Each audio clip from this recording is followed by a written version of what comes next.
Hello, everyone, and welcome to RHAP. I'm your host, Taran Armstrong, and we are here tonight to recap the Sunday night episode of Big Brother 26. And it was a good episode. I thought it was a pretty good episode from my perspective. But with me to talk about it, it's Grace Leader. How you doing, Grace? I'm good. You thought you could get rid of me on a Sunday night? I'm following you over to Big Brother, Taran. That's right. I mean, what's better, the Big Brother house or the House of the Dragon? Right now, this is pretty good. This is pretty good, Big Brother. This is pretty great. Let's keep this going for a while. Just remember this episode, like in 4 months. How long is Big Brother? I mean, listen, at least this season will end with a winner. That's right. That's right. Also with me tonight is Chappell. How you doing, Chappell? Hey, I'm good. I actually am a little disappointed in this night, not in the television that we got, but for once, Big Brother actually had me on the thinking like, damn, I wish this show was a little bit longer. You know, like this is a good episode. You know, like I was kind of sad that it's formulaic. We do this all the time, but this time I was really sad to see the show go off because it's getting good. I think the season is good, and I think even the episode was, above average. So I'll take it. Chappelle, do you know there's live feeds? You can just keep watching. See, that's the thing about this show. You know, we get 24-hour access to it. But I'm telling you, even with like the cinematography, that last shot of Brooklyn, the way the camera just zooms in on her face as she like she's like, we're giving like this. She's so sad, but then she looks up in the camera. I was like, "Show, she's coming. She's coming. Mother, it's about the mother, and you mothers ain't ready for it." So that's why I was like, "Oh yeah, give me more of this." I like the editing. 2 thumbs up from me. Yes, hell hath no fury like a married mother's scorn. That part. A Texan mother.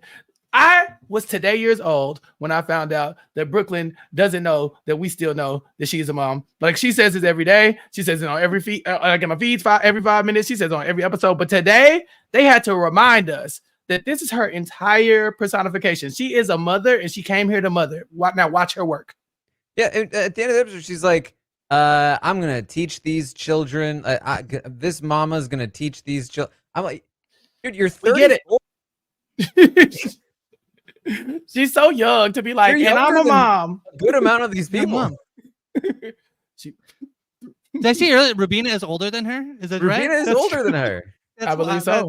That's wild to me. There's also another there's a grandma on the show as well. Like, well, that's listen, that's a sore subject. That's a different thing. Yeah, it's not the same. I'm excited. This episode had everything. It had green slime, it had blue slime, it had pink slime, it had slow motion shots of slime. What did have a lot of slime. What could you want? It's true. Yeah. First though, I think my favorite part of the episode was just covering the extra stuff that we did not see from Thursday's Eviction. Not only the campaigning that Julie has always wanted, but also just the fallout from this blindside and the emotions and the anger. This was very fun. You know, obviously we did see that it did come together very last minute as we anticipated, to the point that like Joseph was making his decision based on who was holding hands on the couch. And it really did just come down to those little moments. And I talked about this on a stream the other day, but like, man, if I'm Cedric and I'm watching this back and I know how close, how tenuous this was, and that like, if any small little thing was different, like he'd still probably be there. It's like, that's gotta be rough. Yeah, this was really fun to watch and play out. This season has been very fun so far, and I know Taran, you and I on the Tastemakers, we talk about scripted TV. Like this feels like it's scripted. It's a great story in terms of you get in one room, you get Brooklyn telling Rubina like, "I'm really sorry, but we just can't. The vote, this is for real. I love you for real, but the votes aren't there." And on the other side of the house, it's all being masterminded to keep Rubina at the very last minute. It is excellent work here, both in terms of like the Joseph thing being like, Leah's holding her hand. I don't think she'd be holding his hand if they weren't going to do it. So I guess she must be serious. It's like, okay, that's fine. But it was very fun to watch us all get to play out.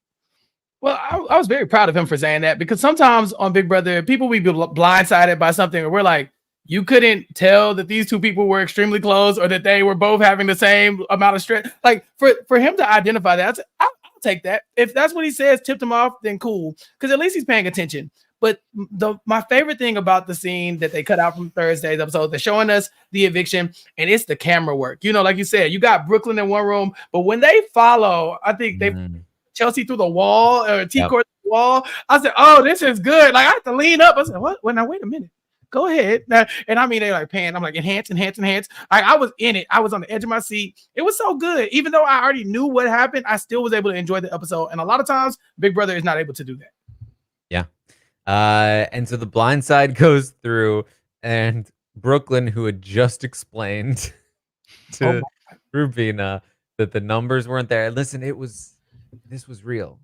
This was real, Rubina. And then Rubina stays, and she's like, no, I mean, yeah, no, it's real. It's still real. This is bad. And I think if Brooklyn goes home anytime soon, she's going to watch this episode, and it's like a slow motion train wreck, the Brooklyn downfall, because she's doing the exact opposite of everybody else that we are shown, right? So everybody else, we know they're about to go and vote Cedric out. She's going person to person, whispering in their ear, it's Cedric. We're voting Cedric out. It's you have to do this over. You know what we're about to do. Then she even goes to Rubina and like, the house is voting you out. Ma'am, you are the house. It's you. You are the one voting her out. It's just like, we're watching it thinking, damn, she's about to really, like, she's really screwing this one up. And it happens.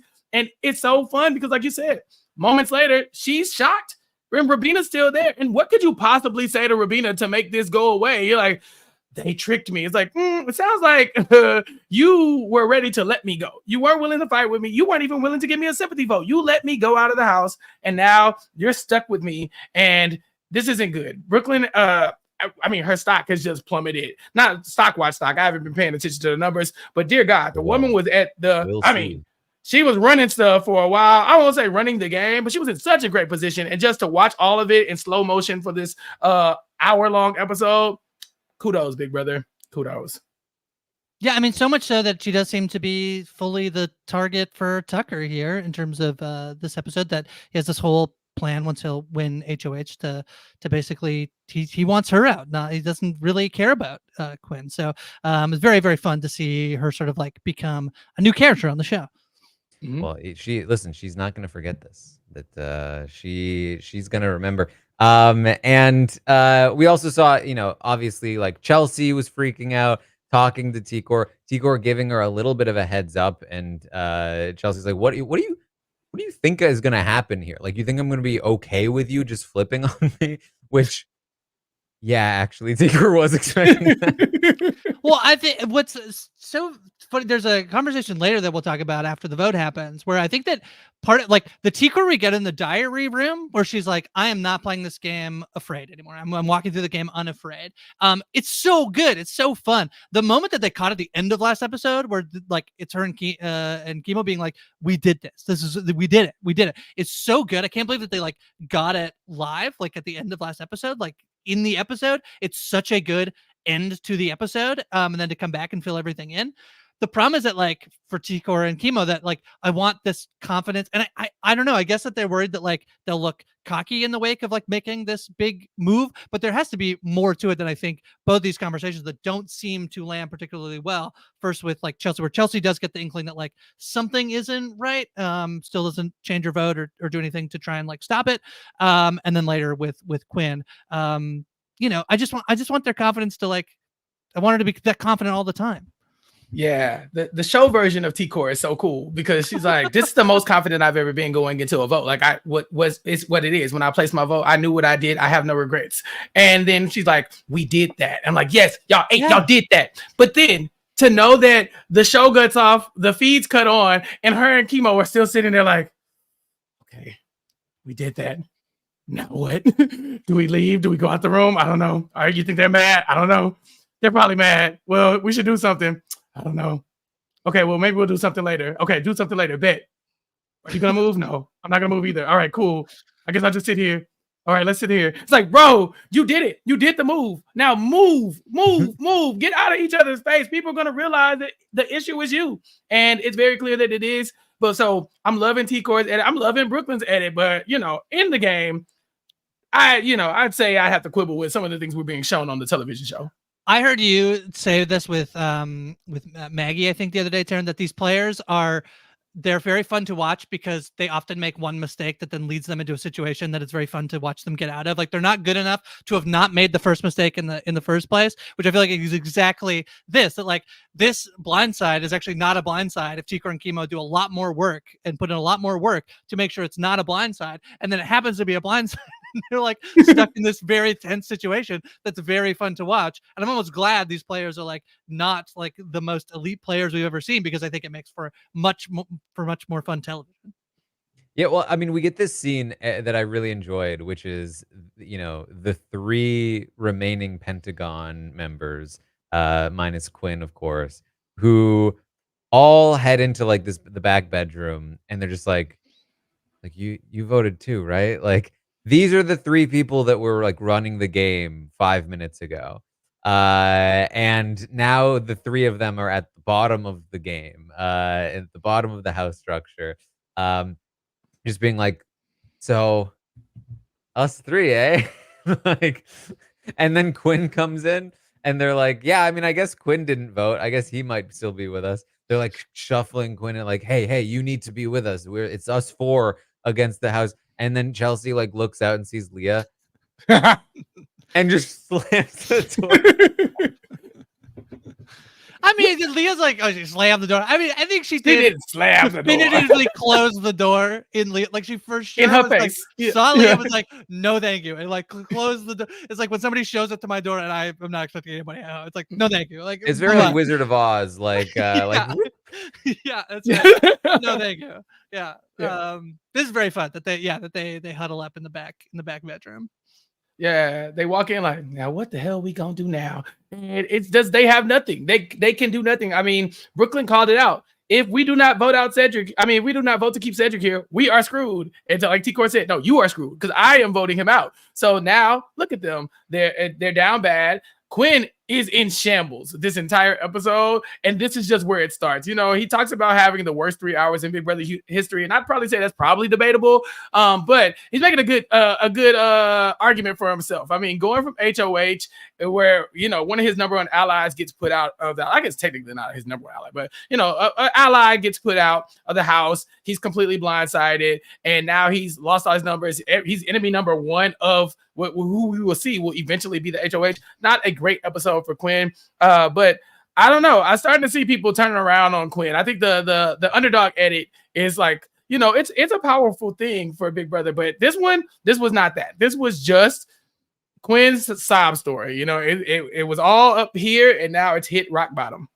Yeah, I mean, I think ironically, this was Quinn's best episode in terms of likability. And I think it speaks to what we've talked about a lot, which is that like Quinn has lacked a vulnerability on the show and in the game. And maybe this speaks poorly of us as viewers, but the fact that he's been torn apart so voraciously, and all of his defenses are down, and now he's just left in this vulnerable state where he can't even muster up like the Quinn persona. Now it's like, yes, now you are giving us what we want. And it is like, this is more genuine. This is more of the real Quinn. At least it feels like this is just real raw emotion from him. He's in tears. His allies, his friends, the people that he gave up his entire game for, just made this move without even not only consulting him, but like without even mentioning it to him. Let him be blindsided by this. And he's just like struggling to keep it together at this point, and that's compelling television. Well, I say this all the time in like television shows where what I like the most is arguments or conflict or confrontation where I can see both sides and where both sides are actually right or have a point. And this situation, like the reason that Tikor and Chemo blindsided Quinn is because Quinn has not been playing the greatest, like in the most trustworthy game. Like Quinn says that those are his closest allies, and I actually do believe him that those are the people that he most wanted to work with. The problem is he also wants to like win the game, and this like urge to try and win the game means he does a lot of things that you should do. I love Quinn, by the way. I think I've been in from day one. I'm a Quinn defender. I'm very happy to see that people are here. Like, we're gonna get the like people maybe coming back to Quinn. But he's said all that he tells everybody everything. He has this. He is not the best player we've ever seen play this game. He's trying very hard, and maybe more so than anybody in the game, trying to win. And it's made him make mistakes where T-Core and Chemo do not trust him or believe him to be their closest. Like they see that he would use opportunity down the line, whether or not he's saying that he trusts them the most. So this blindside that we get, I think, is to an extent justifiable from T-Core and Chemo, because I think that they like are right that Quinn wants to win. So as much as he wants to work with them, he would, I think, take an opportunity down the line. I think he's also genuinely wants to work with those two people. So I really love this situation where we're in, where like I understand both sides of this sort of conflict that we're in.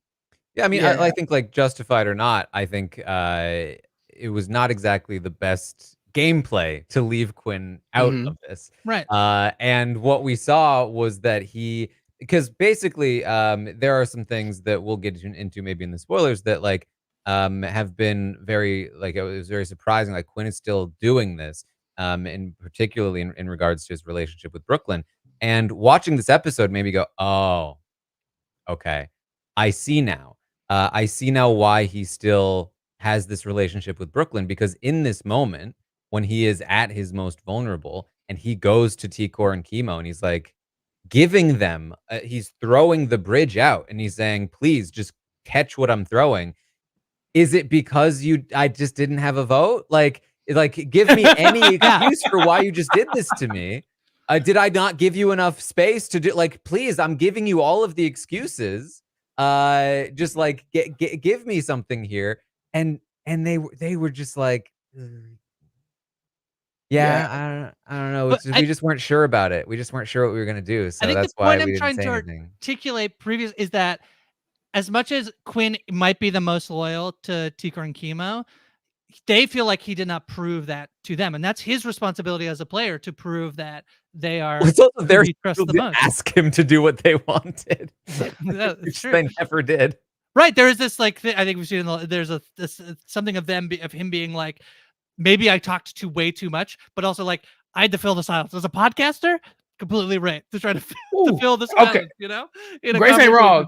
He ate that because if anybody is talking in the three of them, in a conversation between the three of them, it's Quinn, and you got T-Core. As she said, I should do like in this competition, like I do in the Big Brother house, and keep my mouth shut. Oh, she's really good at it, and like and so he does have to talk much more than them, but I guess the hardest part about watching this was that these were the people he thought were his closest friends. It's one thing to go in and think you have an alliance with people that you can work with that are beneficial to you in the game, but he felt like this is his crew. And so to get left out, when in reality, if they had let him in on the fact that they were going to do this, it would have gone a little bit smoother. I mean, he could win HOH. We saw he got very close to doing that, and they could end up on the block next to somebody like Tucker who might come down. And so maybe, just maybe, try to lock up somebody who doesn't have a vote. Quinn could go covertly into this being like, our house made the decision. It wasn't me. And you could have saved that relationship. They just weren't willing to because they don't trust them, or, maybe they just weren't into thinking along those lines. But for whatever it was, this was the thing that hurt Quinn the most. Yeah, and it just, I just feels like what is the purpose of not giving him anything in this moment, right? It doesn't hurt you in any way to just be like, yeah, sorry, it was because you didn't have a vote and it came together last minute, and we still really care about you, Quinn, and come here, give us a hug. Like, that's like, it feels so simple to like keep Quinn so loyal to you, and it feels like they're just actively like stiff arming, like, listen, we've got our own stuff we're dealing with right now. We just flipped the whole house and we're busy talking about it. Right. And so instead he goes into the welcoming arms of warm Brooklyn, who is the person who's going to be able to comfort him in this moment, which is wild.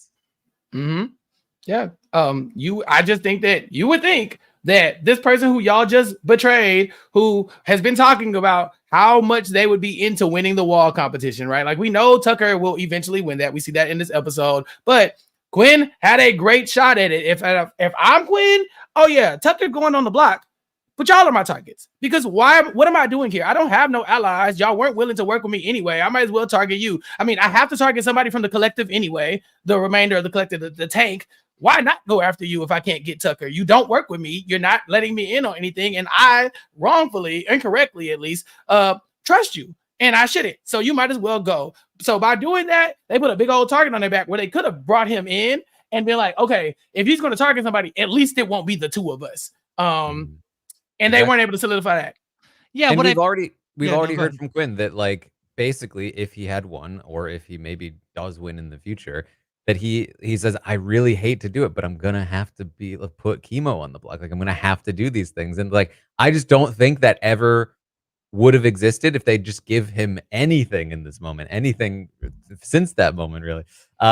So just, wild to see, but it does help explain some things, I think, a little bit later on.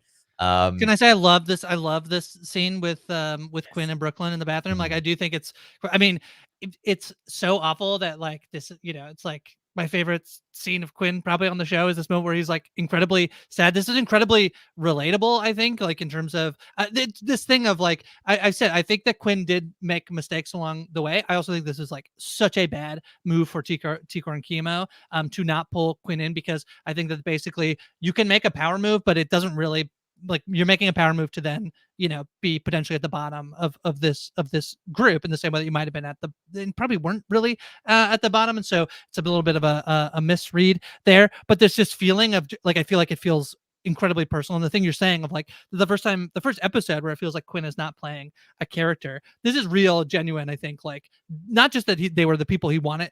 I think he wanted to work with them because he likes them as people too. So it's like, to feel like that is not reciprocated is a thing that's completely relatable, I think, to all of us in terms of like having imposter syndrome, trying to make friends. And this is like a hyper, weird situation where you're also playing a game for, money.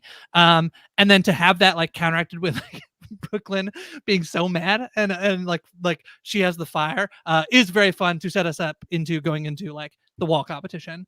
Maybe one of the more fun, like, okay, this is the comp where everybody wants, like, people now want. Brooklyn says like, oh, it's fun to play for 4 weeks. Now I'm ready to like put people on the block, and I want to be HOH. It's like, maybe you wanted to be HOH before, but that's fine. Now you should fight for it and win. Yeah. No, they messed up, Grace. This is not. If they hadn't have done this, I wouldn't have won this HOH that I didn't win, actually.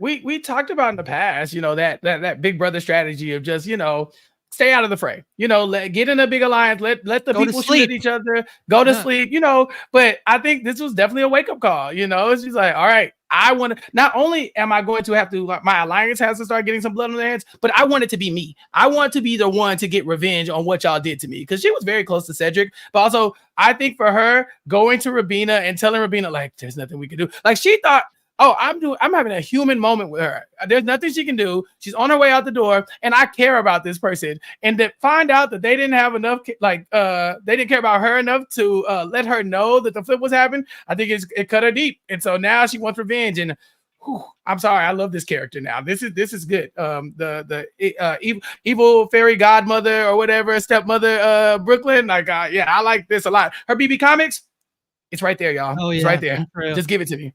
Godmother, fairy godmother, stepmother, something like that. It's coming. Don't say step. She is a married mother. Yeah, I'm just saying, give a wicked married mother from Texas. Yeah, I know. I'm just draw out the comic now, because I'm telling you, if she leans into this for a while, I think the last time we got a good villain like this, like edit, for somebody who really wasn't even that villainous, maybe Sarah Beth. You remember when, like, she's like, like, people were sick of her and she had done nothing. And so I think this reminds me of that a little bit. Is this a villain? Do you think the casuals? I wonder whether the casuals are going to be pretty. The different people group is in power now. Now the people who were below, which was Tucker, I think. Tucker's now going to be, and he's like partnered with Angela. Like they're going to be the bad people now in Brooklyn and Quinn. No, Tucker's the hero. Tucker's still the hero. You think so? Still, you absolutely. think so? I don't know. I don't. If we were buying like casual stock, I would sell all my Tucker stock after tonight. Interesting. Yeah. I mean, I don't think so. Not yet. I mean, maybe later. I mean, we're gonna get a vote. But... We're gonna get a vote later this week, right? We're gonna get a couple days, the deadline for the AI Instigator. So we're gonna see. We got a pulse check, but we'll see. Yeah. I'm glad you mentioned it because I definitely forgot about that. Why they didn't say nothing? Did I miss the commercial? You keep did they do it? No. They don't care about this. They don't care about this that much. They don't care. And I think they can tell we don't care. Well, because I think that they want Tucker to have, and if they sit now, like Tucker will be this week, he'll be HOH. And I know I just said to sell the stock, but I think he'll still be the most popular. And then he's going to get the power next week. And so by the end of next week, you just wait. People are going to be so out of Tucker. Yeah, I could tell people really didn't care that much about this twist because normally when I go into my account on CBS or Paramount to go and vote, my Twitter name / username / email address has already been voted for somebody because y'all be making up email addresses on BB Twitter. Yeah, I said it. Be making up email addresses to go vote for their faves. And this time I got through it no problem. I got to vote. 10 votes for Angela. It was so much. Wait, it was is so the fun. vote open right now? I don't even know. Until the 22nd, I thought they said. Yeah. I'm an idiot. I don't get the votes. So. Yeah, I haven't seen anyone talk about it. Yeah. I go in there every now and then to be like, I wonder what Chappell's _show at gmail.com. I don't know if you thought about it. I think it's a very fun. It feels like a power that could like be nothing or be very fun. So I'm excited for AI Instigator. So. Yeah. All right. Well, we head into the wall competition and man, I don't know. I know I was saying on Thursday that it doesn't really matter to them if it goes 30 minutes or if it goes, 3 hours. But it does still feel like we're missing something in the edit for the wall that it just doesn't quite feel like it's epic. It feels like it does feel like it was 30 minutes. It doesn't help that it says 30 minutes. Can I give you basically how they edit the wall comp? You want to do it right now? Yeah. Chappell, can you give me a diary room where you're like, and I'm going to win the wall comp. Yeah. Okay. So last week I was blindsided when everybody voted out Cedric, but this week I'm coming back to win the. And then he just falls off the wall. It's like the first 4 people that came off the wall. It's like give us the diary room, and then bam, bam, and they fall off the wall. I remember the first time they did that and feeling like, oh, that was so funny. So good. That was so good. Mm-hmm. And then every single time after that first time, it was not good anymore. And here we are like 7 years later. Like it wasn't even edited that way. It was like it's like they had to get through, and they're like, we got to do this bit 5 times. So this is brutal. Yeah, I like it the first time it happened because I will admit I'm normally not thinking about it because I'm like, okay, let's watch the wall comp. I'm here, and then the first time it happens, I'm like, oh, we're about to do the thing again, aren't we? And then it happens again, and it happens again. You're like, okay, all right, we got it.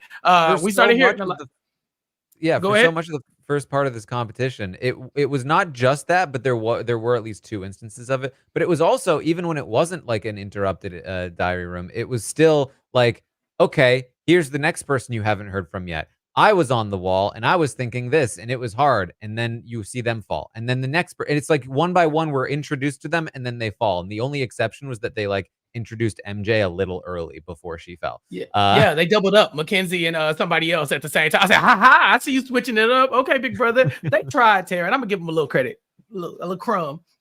I liked I thought that the theme of a firewall is very good. It's very clever. I mean, it made no sense. Literally, like, we have a virus, and they spew gel. They're like, the thing's overheating. They spew gel. One time there was a little bit of a mist that happened.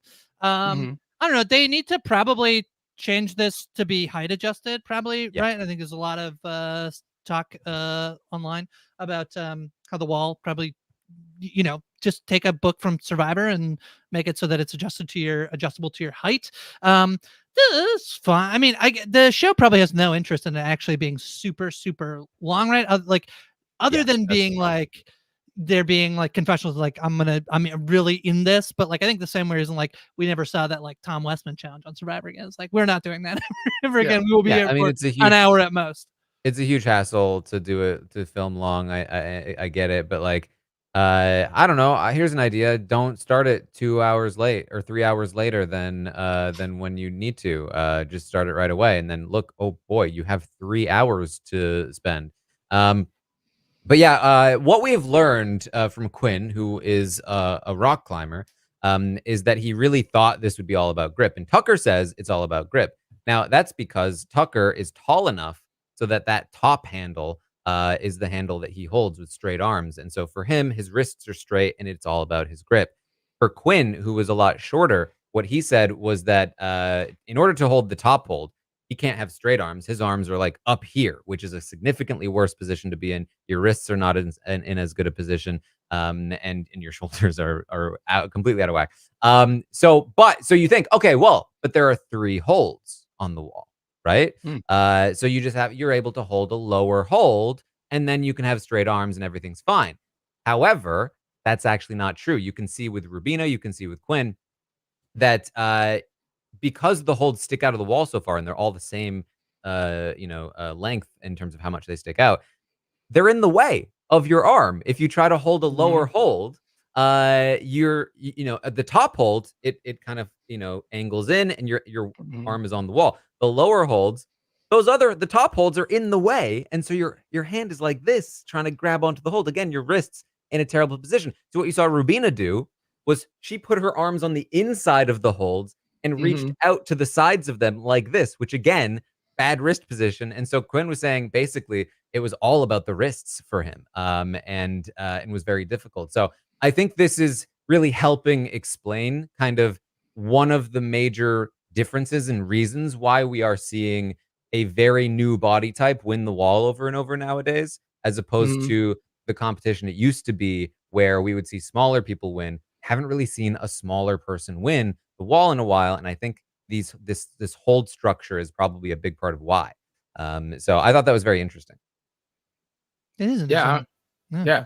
I mean, yeah. How do you follow that up? No, yeah, you're right, Taran. No, back in the day, you would just see the shorter people win, or they would make themselves smaller. They would everybody would be crouching down at some point to kind of and it would work every time. You would see people it was instinctively. The people who would watch the show going into the game, you could always know because that would be their first move. And sometimes we're like, did they go down too fast? Did they squat too early, or was it But now it's like, hey, that's the old lore is out and the new lore is in, and it's the you got to have a good angle on how you're going to hold onto the wall, and it just hasn't done well for the shorter people lately. And so Tucker is going to win this one again. And this man, I'm sure you talk about it on the live feed updates, Taran, but he's putting on a clinic when it comes to these competitions right now. Somebody's asking in the chat how tall Taylor is. That's not the real Taylor Hale in the chat saying that she's 5'7". Is this a real interaction? Yeah, that's Taylor. Taylor is probably the shortest. If I had to guess, she's probably the shortest person to win the wall comp since 19. Who won at 19? It's definitely a while, I would imagine. But that's just because this is Taylor we're talking about. I mean, come on. And she also hacked it with the sleeves. Yeah, Tucker winning was pretty. It coming down to Quinn and Tucker offering Quinn a deal. Quinn saying no. Actually, Quinn didn't say, he offered the same deal back to Tucker. Then Tucker said no. And then Quinn said no. And then the slide and the thing as Quinn is so miserable. Very fun television. It's very good. Yeah. Yeah. Didn't Danny win the wall in the second All-Star season we did? Yeah, you know what? That's true. I don't. I think she might be. Cody threw it though, so yeah. Who knows? Yeah, I just remember that in the back of my head. I don't know if that's to be true. But I was like, I'm pretty sure Danny won the wall, and a lot of people were calling it that Danny would win the wall. But knowing that Cody threw it does matter, and that's a lot. That's with a lot of these competitions. I don't like when the house guests really get in that bubble of this person can't win comps. This person can't win comps because a lot of times on Big Brother, you don't want to win. And just because you lost something doesn't necessarily mean it was in your best interest to win it in the first place, or you were trying. Because Joseph is like, I'm not going to win this competition, and I don't really have to, so I'm throwing it. So it's like if you look at this and say Joseph was not going to be good at the wall, it's like, sure, he probably could identify that Tucker was going to beat him, but at the same time, he didn't necessarily have to be in the driver's seat for this one. So throwing the comps actually matter as well. And I wish the house guests would actually think about that sometimes, because they are ready to write a lot of people off. Now this season, I think you can. because Tucker's in the house. But other than that, I really think they're like, when we see Angela win 2 competitions, depending on what it is, a lot of players have been able to do well in these competitions despite not being able to beat Tucker. Mm-hmm. Yeah.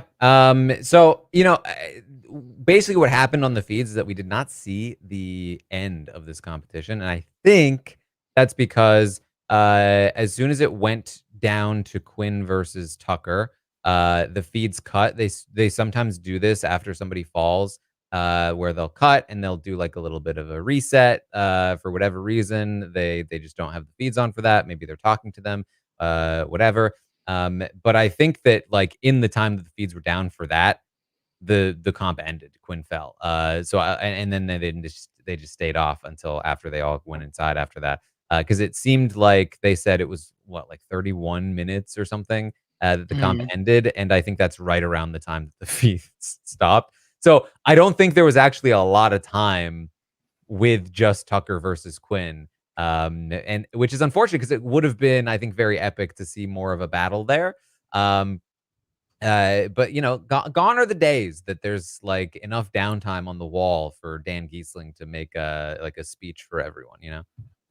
But what we got in this episode when it got down to Tucker and Quinn, to me, I can't remember the last time we saw something like that, where they're on the wall and they're shouting at each other, like, bring it on. I'm going to beat you. Like, normally it's, hey, you want to make a deal? Yeah. Like, normally they just sound down there like, hey, you want to make a deal? If I fall, you're good. Da, da, da, da, da. But then it became like, your breath stank. Yeah, such and such, such. Like, they started going back and forth. I was like, this is nice. We need more of this, more competition. This is why we want to keep chaotic people in the house, because they do something like this. They're yelling, like Grace said, from the furthest positions away from each other, and they're not backing down. We do see Tucker offer the olive branch, like, oh yeah, I swear I'm a grandfather. If you fall, blah blah blah blah blah, take the deal. And Quinn's like, no, I got it, and he should have took the deal, but at the same time, you can't trust Tucker anyway. So you might as well just go ahead and try to fight it out. I just really love that we got to see the competitive spirit in both of them, as opposed to just the diary room voiceovers of them like talking about how much they want to win in their heads. We saw them giving it to each other, and that was different from my point of view. Mm-hmm. I like when that Quinn later asks Tucker how long you would have had, and I feel like this is my thinking here is that this was a very short wall comp, and Tucker's like, I could have got another 45 minutes. I think that's not that long. That's not that long normally to go another 45 minutes. He's like, yeah, about average wall time, Mm-hmm.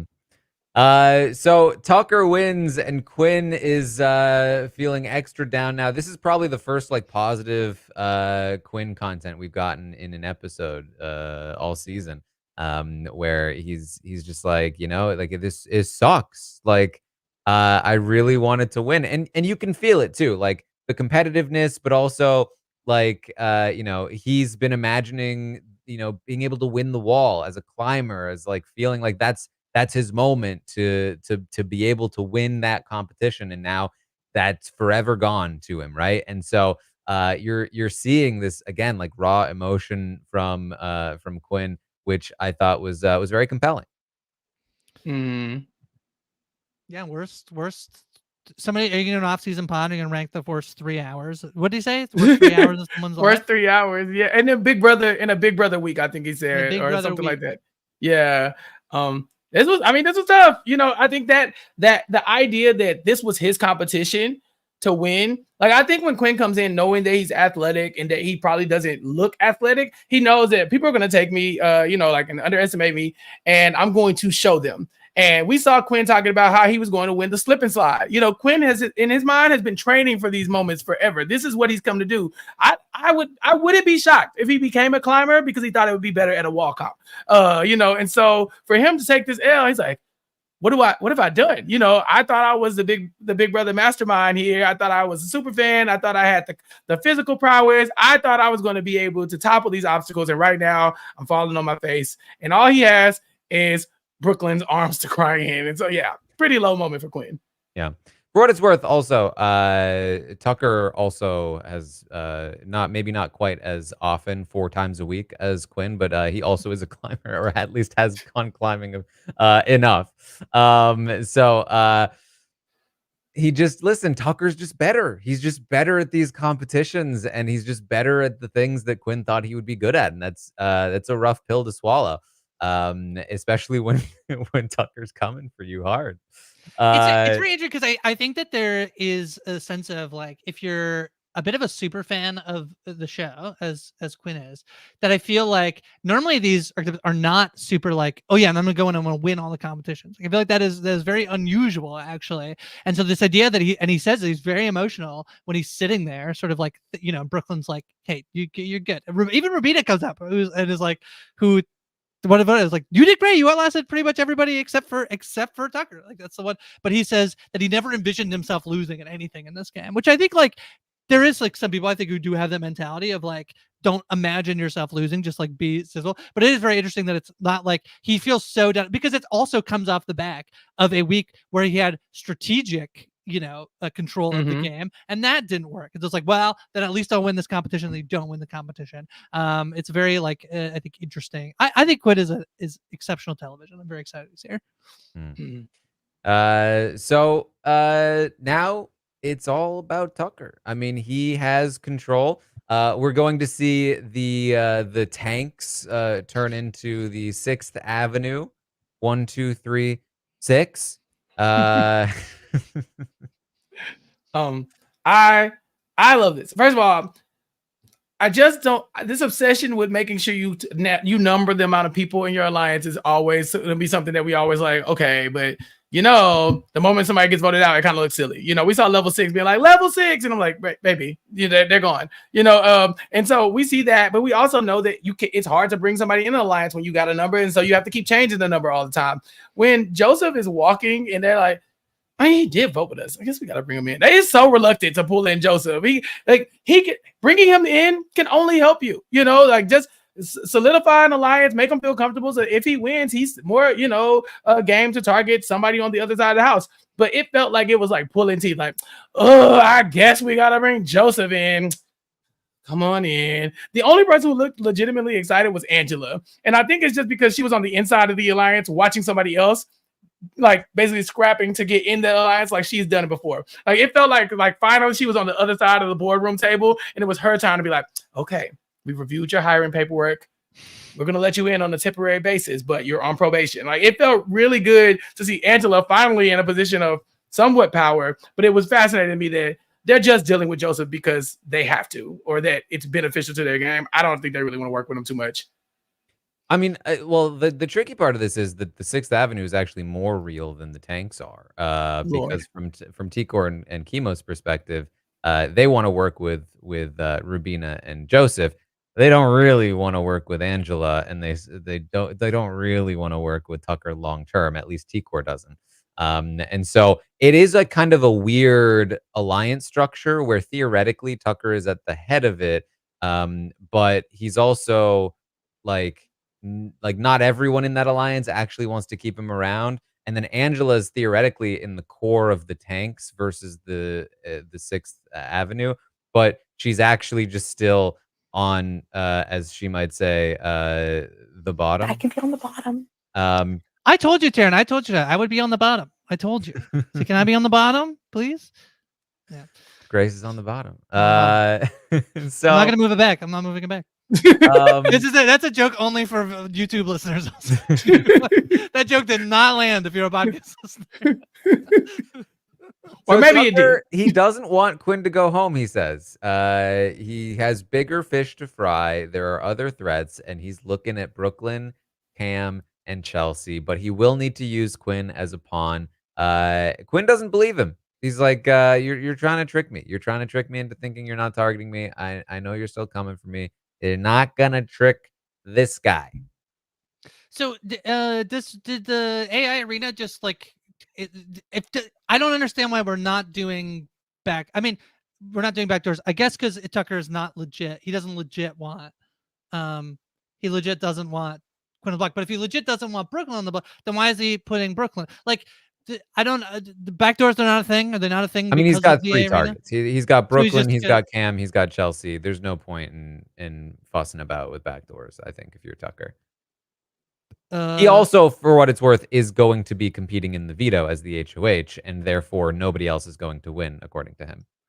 That is a level of confidence that I wish I had sometimes. It's good. It's a level of confidence that so far has been relatively It's correct. founded. I mean, it's all fun and games until you're right. You know, it's like, well, no one's gonna beat me. It's like, damn, you're right. He's crazy. How does he keep doing it? I don't know. How does he keep getting away with this? Quinn. I mean, what else can Quinn do? You know, Quinn's like, I don't trust it. But Quinn, what difference does it make if you don't trust it? You need to win the veto, regardless. You need to win the veto. It doesn't matter if he's targeting you or not. You need to win the veto. You need to win the veto. You need to win the veto. So Tucker going out of his way, if he was trying to lie to Quinn, would just be a waste of time because it does not matter. Everyone's going to tell you you're not the target because they would like, if you survive, to be able to work with you to some extent. I like that Tucker is talking about working with Quinn a little bit longer, though. You know, just because he's not targeting him doesn't necessarily mean he's going to work with him, but it does sound like he's open to the conversation. But the one thing that's kind of throwing me off is that Tucker is like, you know, Quinn, I hate that you and I have to be on separate sides of this. But from my point of view, Tucker started the fight, right? Yeah. He's like, man, it sucks because we could have ran this thing together. And I'm like, but you targeted me. You targeted was me. Trying to work with him. Yeah, that's what I've been missing. It's like, it's a shame. It's a shame. We could have done this, but you had to, you had to go and do the thing. I was like, but you had to have that power. And to be fair, he didn't tell Tucker about the power. So like, I think maybe you could say that Tucker sees it as like, you know, Quinn had all these final twos, had this power. Like if he hadn't been doing all that, they could have worked together. But yeah, I'm sure from Quinn's point of view, it's like, dude, I was trying to work with you, and then you out of nowhere went ballistic on me. That's the same thing as the conversation with Cedric, where he's like, I told you not to put him out. He's like, no, you didn't. You didn't do that. You didn't do that. So it's just like, I feel like the key to Tucker's confidence is mostly maybe gaslighting or bad memory. Tucker just might have a bad memory, I think. I think you just have to agree with what he says. Mm-hmm. I think you just say, you know what, Tucker, you're completely right. I was wrong. You know, you're right. I messed up. I shouldn't have called you McDorkatron. That was what caused all of this. I should have told you about my power from day one. I mean, we weren't working closely together, but I should have. I mean, you thought I was telling you everything, and I should have. You know, I think there's a lot to that, to where Tucker is.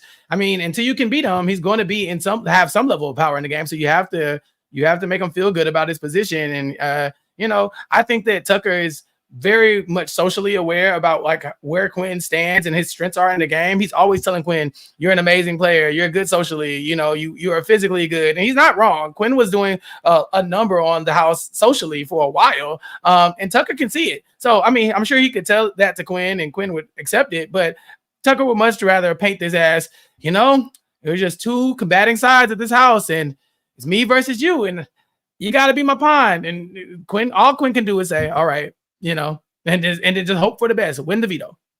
Yeah. Tucker's also going to talk to the three remaining Pentagons. Maybe we can call them the triangles now, given what Cedric was planning to do with the rectangles. But he talks to them. He's asking them who voted Rubina out. They give him a variety of answers. It's just like, okay, you're Chelsea. Tucker is asking you about like why you voted this way, who voted this way. Now, if you're Chelsea, you know that T-Core and Chemo, at the very least, T-Core and Chemo flipped on you, and Joseph. T-Core, Chemo, and Joseph, 3 members of your 8-person collective alliance, flipped on you during that vote to keep Rubina and evict another member of your alliance in the collective, Cedric. They flipped with Tucker. You really think that they did that, but also didn't expose the alliance in the process? Why? Why wouldn't they? Why would they flip on the alliance and then let you, like, I'm just going to flip on the alliance and then you guys can tell Tucker if you want. That's fine. Like, why would that happen? It might be fair to think that T-Core and Chemo actually didn't do anything. That's fair. But Joseph, actually might be fair. Joseph would not let that slide. That's right. Mm-hmm. And in reality, Joseph didn't let that slide. Joseph told Tucker about the collective, I think, 2 weeks ago. So it's just like, what are you hiding at this point? You have to recognize the new position that you're in instead of trying to cling on to something that doesn't exist anymore. I hear you. But can we talk about the results? I mean, the one person who does come clean, you know what? It was me. It was me. It was my entire alliance that I'm sure you already know about. I'm not going to insult your intelligence, Tucker. It was me. It was Chelsea, and it was Cam.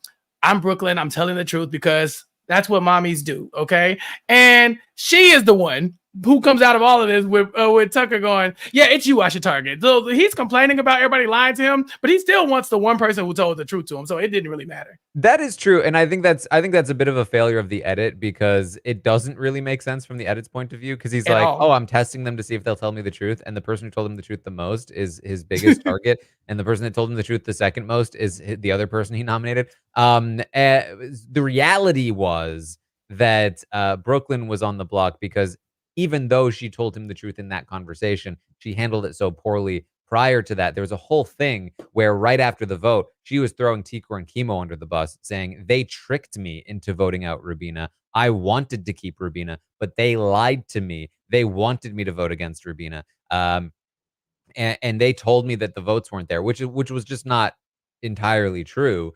And so all of that was part of why the target landed on her. Again, even though she was the most honest in those particular conversations. We might see more of that in Wednesday's episode if we're gonna focus more on Brooklyn, but then Cam was more so just like Tucker's been trying to work with Cam all this time, and he wants to put a competitor on the block, and Tikor and Chemo were pushing to keep Brooklyn or to keep Chelsea off the block, which may or may not be a thing moving forward. So yeah, a little bit of a confusing edit there, but ultimately we get to where we're getting, which is crystal clear. He put up Cam because Cam didn't dap him up. He wasn't being a bro. No dap up? Yeah, no dap up. What are you doing, Cam? You gotta listen. It's so easy. He just wants a bro.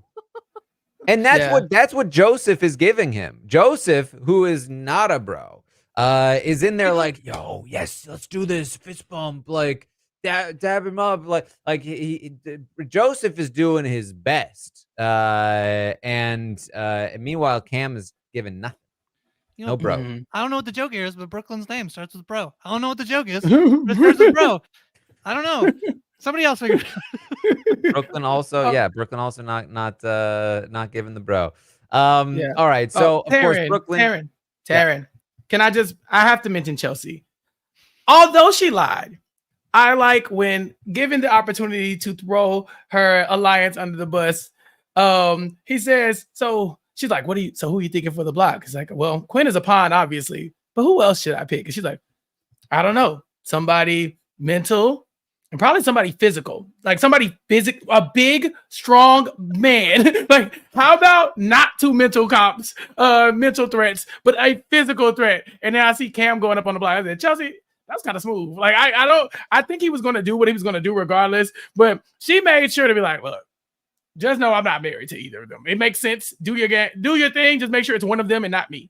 Yeah, Brooklyn is the one that's married, so you're looking for that. So Brooklyn, Cam, and Quinn go on the block, and that's pretty much our episode. I mean, I gotta say, I'm still now that there's 3 nominees, I'm even more just like, what are we doing? Like, this is Tucker. This is Tucker we're talking about, and Tucker is having to go.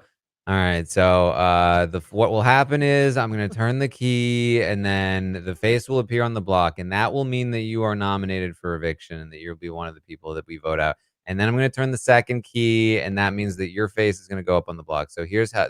So let's just do this. Then my first nominee is.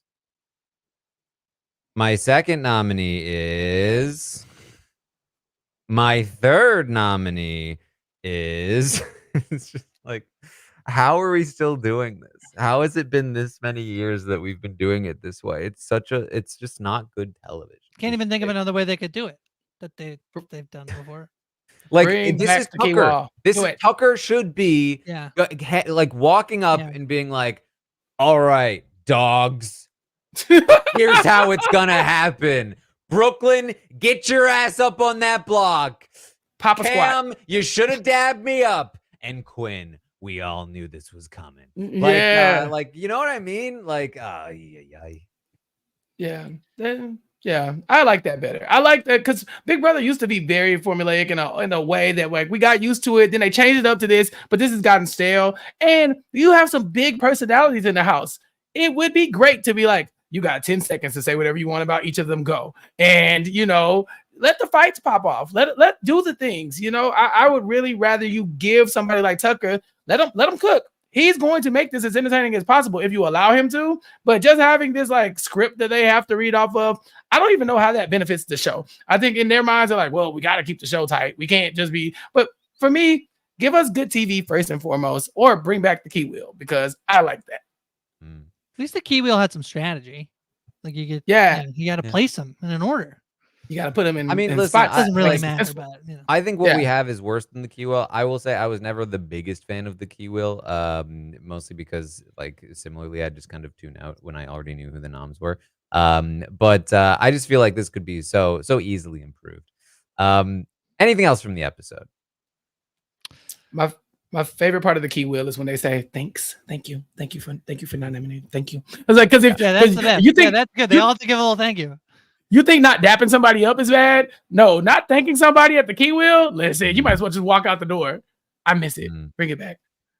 Who said that they had a blessed behind this episode? Oh yes, I like that. Chelsea. Yeah, she's got a blessed behind. And then anointed.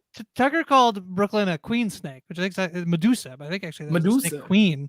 And then they've been giving Quinn dirty B-roll footage. They do it. They almost did it a third time. They do it when Tucker's doing his one-on-one. So he's like, my real target is Quinn, and then it would cut the Quinn and be like blah blah blah, and it's like dirty B-roll footage from BB this year specifically to Quinn, I think. But we'll see. Yeah.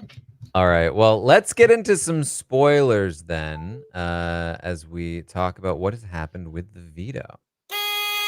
The Office of Civil Defense has issued the following message. This is a spoiler. Warning. A spoiler. Warning means that an actual spoiler against this country has been detected and that protective action should be taken. All right. Well, I told you, Tucker feels like as long as he's playing in that veto, he's going to win. He said to Quinn, if I win, I will use the veto on you as long as you don't spill the beans. And wouldn't you know it, Tucker won the power of veto once again. But Quinn did spill the beans. He talked to Brooklyn. He let Brooklyn know that he was a pawn. Brooklyn threw him right under the bus. And so now Tucker is feeling like, well, you screwed it up, Quinn. In fact, during this podcast, he was just having the conversation with Quinn, where Quinn was finally admitting to it and just being like, I'm sorry, I screwed up. And so the question has become, will Tucker still use the veto on Quinn? And the replacement nominee that Tucker intends to put up would be Chelsea. Now, T-Core and Chemo don't like that. They don't want Chelsea on the block. They feel very upset about this. They made this whole plan to convince Tucker to put up MJ instead of Chelsea, that they barely attempted today and immediately backed away from because they're T-Core and Chemo. So if I had to guess, I would tell you right now, I do think Tucker plans to use the veto on Quinn. I do think he intends to put Chelsea on the block. I believe as of right now, we will likely see Chelsea, Cam, and Brooklyn on the block come Thursday night. But he's being very cagey about it, and so there's a chance he doesn't go through with it. I don't even know how to react. Someone's asking in the chat, like, how does, it's like another comp win from Tucker. It's hide and go veto. And this is the thing about like comps that are, if there is strategy to this, and you would think that somebody like Quinn would have thought a long time about where to put that. But I still think I don't know. I still think there's a fair bit of randomness to that challenge, that like when you have challenges that are random, sometimes somebody who is very good at challenges could win the random comp. That's the point of a random challenge. So I do think that's just like, this feels like Tucker is like dominating, and I think we'll look at the, be like, are the challenges like too stacked? I don't know. We talked about the issues with the wall comp. We'll see how this plays out, but I don't know. It just feels like it was anybody could have won. It just happened to be Tucker, who's one of 6 people competing in this. And I think that's pretty fun from a story perspective because of this like whole thing where he told Quinn not to say anything. Very much like Tyrion Lannister, Taran. I don't think they didn't show it tonight though. So seemingly that's not part of the story. Right. Well, I mean, I talked about this on stream, but like from my perspective, this whole thing about testing Quinn and seeing if he'll spill the beans, it's only relevant if it actually does change the decision that Tucker makes. So, like, if they have this whole plot line where he's like, "Listen, Quinn, I'm going to use the veto on him, but you can't tell anyone," and then he tells Brooklyn, and then Tucker finds out, he's like, "Well, he screwed it up. I guess I'm not going to use it on him." Except I am still going to use it on him. Like, it feels a little redundant. Ultimately, I think it's meaningful to us in the moment because it feels like it might change his mind. But if it doesn't end up changing his mind, I can see why they might not include it when there's maybe some other things to show. I have a question. Mm-hmm. This idea that he's going to use the veto on Quinn to put up Chelsea, I get that part. But to me, based off of what I've seen, it doesn't actually look like Chelsea is going to go at this point. So it's like, why are you backdooring Chelsea to just let her stay? What does that do for you? What does he accomplish? It's okay. Am I the drama? Tucker. So, you just got to let Tucker. It's going to be okay. It doesn't matter. So would the idea not be okay? Let me. I'm gonna try and get in the mind of Tucker here. Okay. Well, isn't that the idea that you need to? I mean, are you suggesting you put somebody else up instead of like if he wants Brooklyn to go home, then that makes sense to put up Quinn. Who there's a chance that maybe people will be like, oh, Tucker's been saying he's so good, he's amazing at the game. Let's vote out Quinn instead of Brooklyn. Is that not why? Is that why you take Quinn down and you put Chelsea? I mean, up from Tucker's perspective, it's that he wants to make a big show at the veto ceremony and make everyone shocked.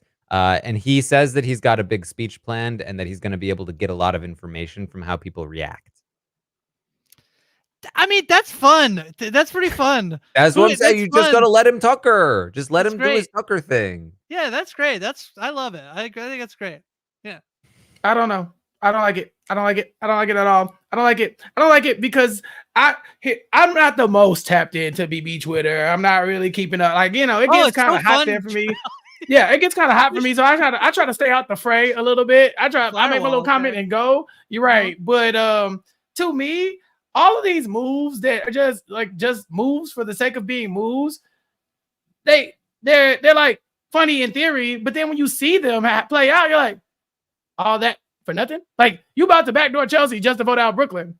Just like how you basically voted out your own ally last time you had any bit of power. You know what I'm saying? Like, yeah, sure, somebody going home, that wasn't great for your game went home, but like all of this extra stuff is not worth that to me. Like, and to me, that makes this a little bit contrived. Like it feels like, okay, you're doing all of this for show, and I'm glad you're entertained. But for me, it's like, damn, just get to the point. You know what I'm saying? Like all this extra stuff for no reason. To some extent, I'm kind of like, all right, just play the game. Like, and I think it's the same thing people were saying about Quinn, where it's such a character to where I'm like, all right, I'm not really feeling it. For me, the Tucker thing is like, I'm doing all of this stuff because I can, but it's not actually changing the game in any meaningful way that is like entertaining for me to watch. If y'all love that, that's great. But for me, I'm like, Tucker, damn, just get it over with, So I don't know. Okay. I'm not Taran, if Brooklyn, okay, so Quinn gets taken off, Chelsea goes up, and Brooklyn wins the AI arena. Who is most likely to go home between Cam? Cam is likely, or Cam is more likely to go home. I think Tucker would want Chelsea, though. So because he backdoored her, you might as well. Well, I think he wants to break Chelsea and Brooklyn up, and I think he still feels like there's a chance he can pull Cam back in at some point. Gotta give him a dap. Exactly. But I don't think that's how it would go. Tikor and Chemo, I think, will have a lot more control over the votes.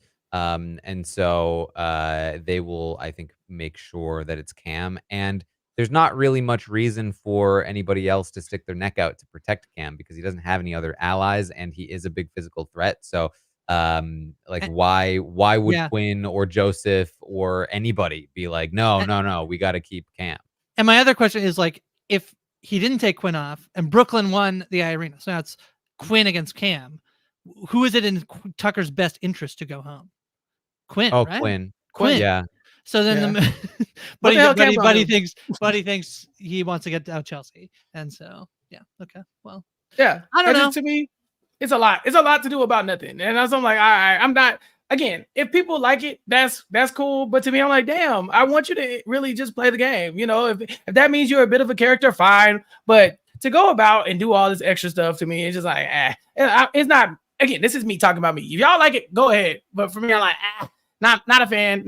Just do the thing that you're supposed to do the first time and move forward. Because later on, he'll go and lose a game and people be like, he's the best that never. I'm like, bro, honestly, there's so many wrong things about what he did. It just happens to be working out because he will not lose. And if you keep winning, I guess it don't matter. Well, that's the thing. It doesn't. As long as he keeps winning, it doesn't matter. He's like a CEO of a company that's doing really well, but not because of anything he's doing, just because it's like a good company. But the CEO's like, no, it's all these wild, wacky things I'm doing, guys. And then like he's gonna give like talks on like why he's such a great CEO and all of. Did you watch the industry episode? Did you watch it? That's basically the plot of the industry episode. No, listen. It happens. The thing for me, I think, with Tucker is that I guess he doesn't really care, but at least the move to save Angela. The move to save Angela, at least there's like logic to it. That it does feel like, oh my God, I can't believe it. But it is for him to have gone in and compete in the arena in hopes that like they would vote Quinn out. This one, I think, like doesn't make sense and is so like wild card. It is basically Charlie from It's Always Sunny that like he will probably lose the trust of the people he's working with, right? If you just keep acting irrationally, there's only so much that you can act irrationally every time.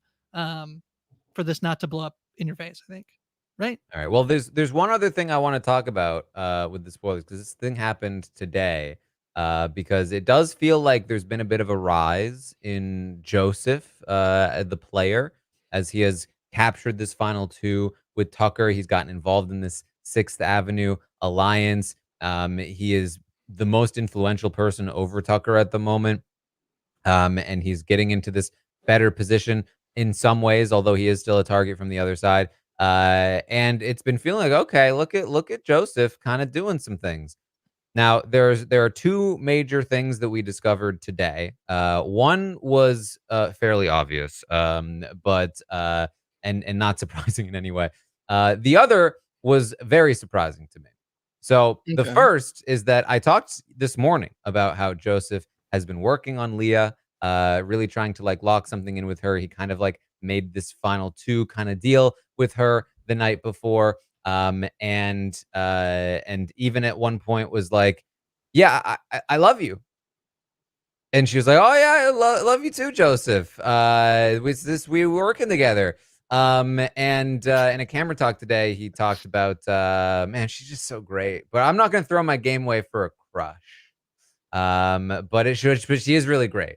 We got another crush. On our hands. They're crushing all over the place in this house, Taran. Look at Chappell's. I don't understand how there's still like a whole people with all the crushing that's happening. Yeah, being crushed.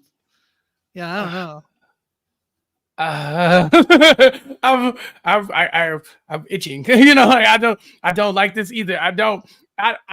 I hate when people are like, I'm not gonna throw my game away for a crush, and then proceed to throw their game away for a crush. Chemo, you know, just like you're just giving away information because you like somebody. I'm like, okay, if you can like somebody without also folding like a damn towel, you know what I'm saying? Like stand up, damn it. It's okay. Like just get it, hold it together, please. Y'all been in the house for 4 weeks. God willing, you will be in there for like 6 more. Like just hold tight. It's okay. You can explore everything you want to explore after this is over. Just act normal. God, you cannot fall in love with everybody you spend 24 hours with. This is crazy. I really think this is the America effect. I really do. I really think that like some of these guys in this house are thinking like, yeah, it's like Corey in America. We can be like Corey in America. It's like, no. Like that was, listen. We just shook off the Jeff and Jordan, you know, the Brendan and Rachel. Like, dear God, if Tyler had actually taken Angela to the final 2 and won that season, we would still be talking about them. But no, the new everybody's trying to be the new AmeriCorey, and I'm just like, I don't like this. Just play the game. So that was the not surprising thing to me. I think we've kind of been seeing it for a while. I never like to really jump on this and be like, oh, they've clearly got a crush on this person, that's why they're doing this. But when it comes from the person's mouth themselves, listen, it's canon now. The second thing though that he said today to the cameras is that Tucker's his guy. He loves Tucker. He wants to go to the final two with Tucker. He's going to be true to his final two with Tucker. He wants to bring him to the final two, and he thinks that he can beat Tucker because he's not good at the game, and that his own masterful Godfather game will be enough to beat Tucker. Well, that'd be cool when Joseph comes back and has to play again to win, because he will basically pull Cody taking Derek. Did Cody take Derek? Yeah. Yeah. Yeah. So Well, that's great. Why does he feel this way? Somebody explain to me why he thinks this is good.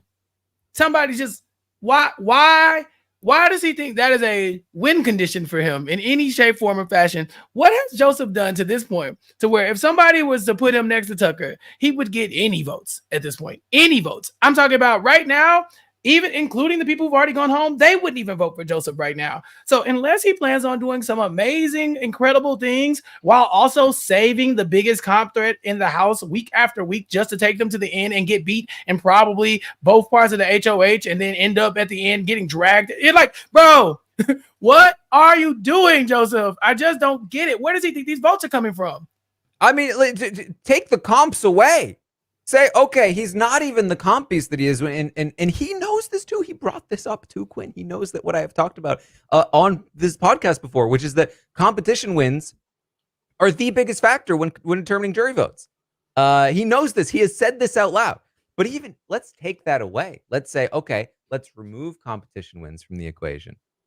He still thinks he's going to beat Tucker and his army of people that have a crush on him in a jury vote. Like, there's going to be at least 5 people on that jury that have crushes on Tucker, like including the girl he has a crush on. And to me, I just talked about how I don't like all this crazy stuff that he's doing because it's extra and it doesn't make any sense for his game and that it's bad for his game, blah, blah, blah.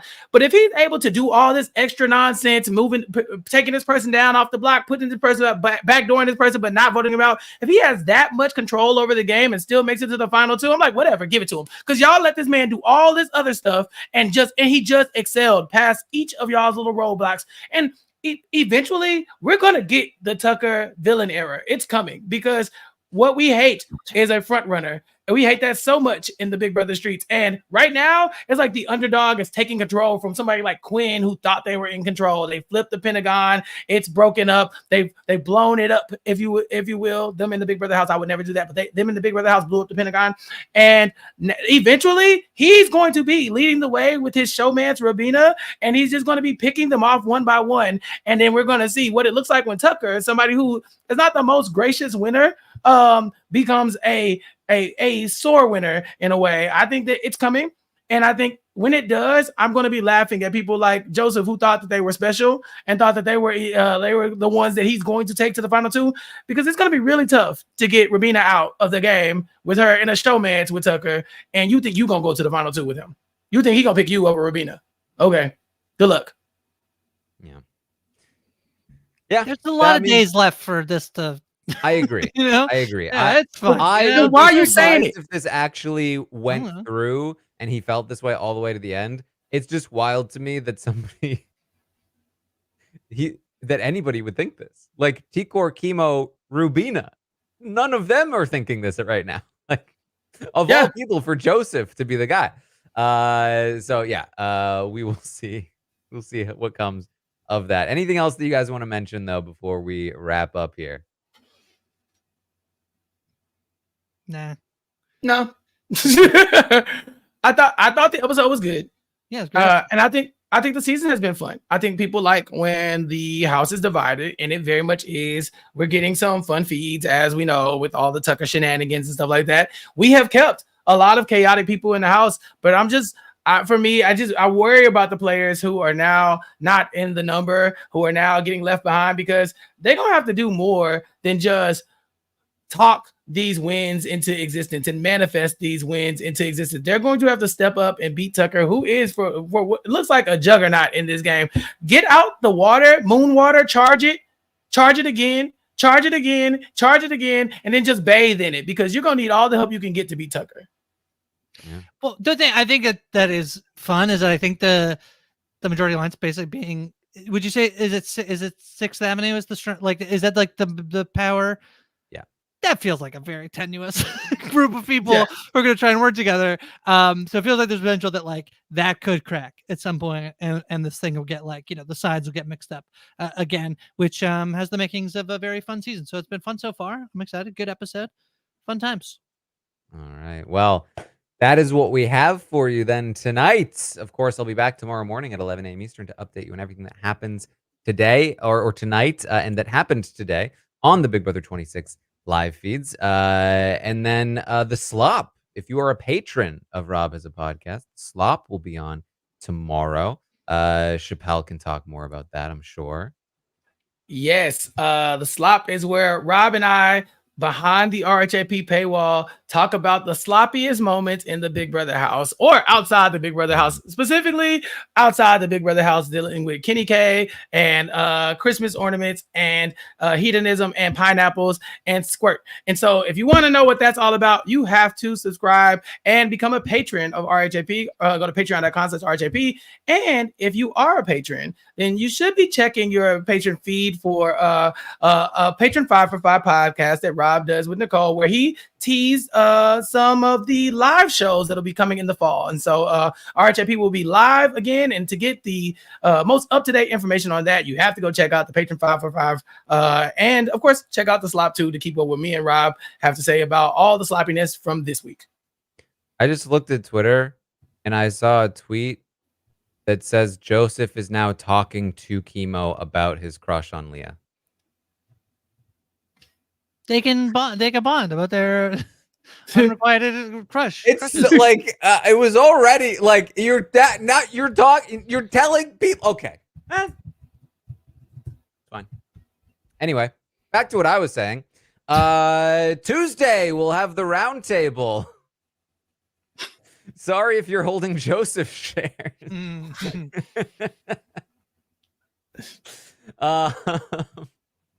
And then Wednesday, we'll be back for the Veto episode. Of course, in the meantime, find me on Twitch. I'm live watching the episode with all of you.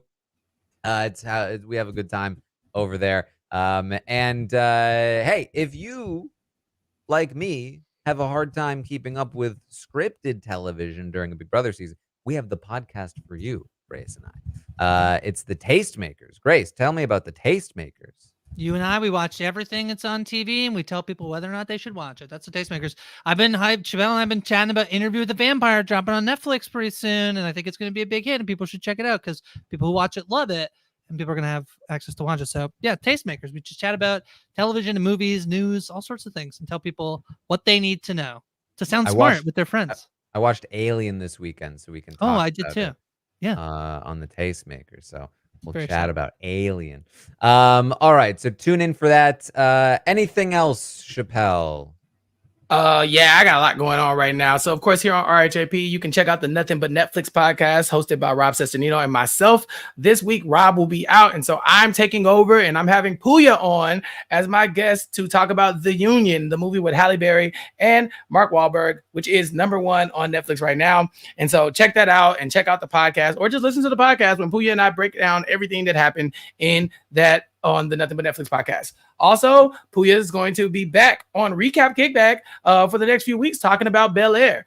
We've covered Bel Air season 1 and 2 on our podcast, Bel Air, a post-show recap. But now Bel Air has come to Recap Kickback, and Puya and I are talking about season 3. So our first 2 episode recaps are already out, or our first recap about episode 1 and 2 is out, and our episode about 3 and 4 will be out this week, and then we'll be following episodically through the season of Bel Air season 3 on Recap Kickback. But you have to go to recapkickback.com /subscribe to subscribe to that podcast, or you can check us out on YouTube, youtube.com/@recapkickback, where we also had Asia Welsh on with Mari and I to talk about Tyler Perry's Divorce in the Black.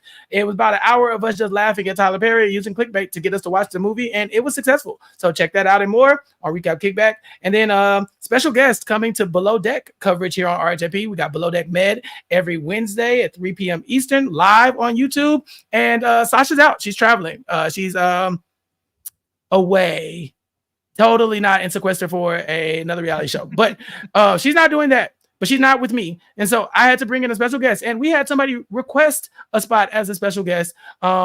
Big Brother's own Bowie Jane, Bowie Jane, will be coming to the Below Deck Med coverage this week to talk to me about Below Deck, and so check that out on our YouTube page live at 3 p.m. Eastern. And then you can, of course, follow me on all social media platforms at Recap Kickback, and that'll help you keep up with all the stuff I got going on. All right. And Grace, anything else? Just covering industry with Josh Wigler and Emily Fox each week after the episode. Episode 2 aired tonight of season 3. We recapped that. You can catch that. And we'll be back with more recaps of those.